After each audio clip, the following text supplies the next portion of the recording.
I took my time developing things, and there's a lot of it is editing. We only release 1 or 2 pedals a year at most, because a lot of the time is spent in editing. My father was a newspaper editor, and I'd see how many drafts he'd have gone through as an editor from what was originally handed to him by a reporter or a columnist versus the final edits. And sometimes it was 6, 7, 8 edits.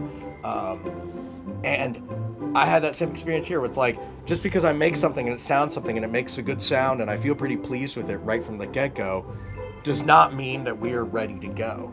A lot of it then has to come back to, well, what happens when I come back to this 2 days later? What happens to it when I switch out these components? What happens to it when I change these component values? What happens when I change this component material? A lot of it is, what happens to this when we put it in the real world as opposed to the theoretical world? There's the theoretical plane of how these things are supposed to work.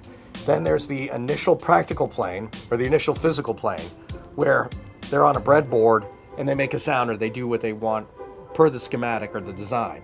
And then there's the real world, when all of a sudden it is on a printed circuit board, in a product, getting stomped on, being played through loud amplifiers, being played by people who aren't the same guitar player you are.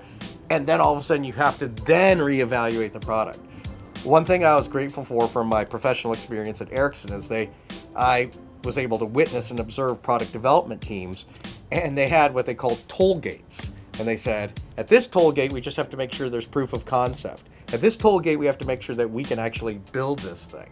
At this toll gate, we have to see actually what happens when users use these things and how we have to change the product.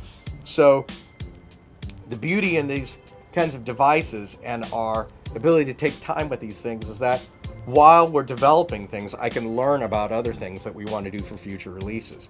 And we've talked about having things in our pocket that we can do for future releases. We don't want to, I saw a lot of companies would launch from the beginning with 8 or 9 products right from the get-go, and it would flop because it became readily apparent that they had not taken the time to develop expertise and understanding of their work for all 8 things at once. These things are too disparate to really understand all from the get-go.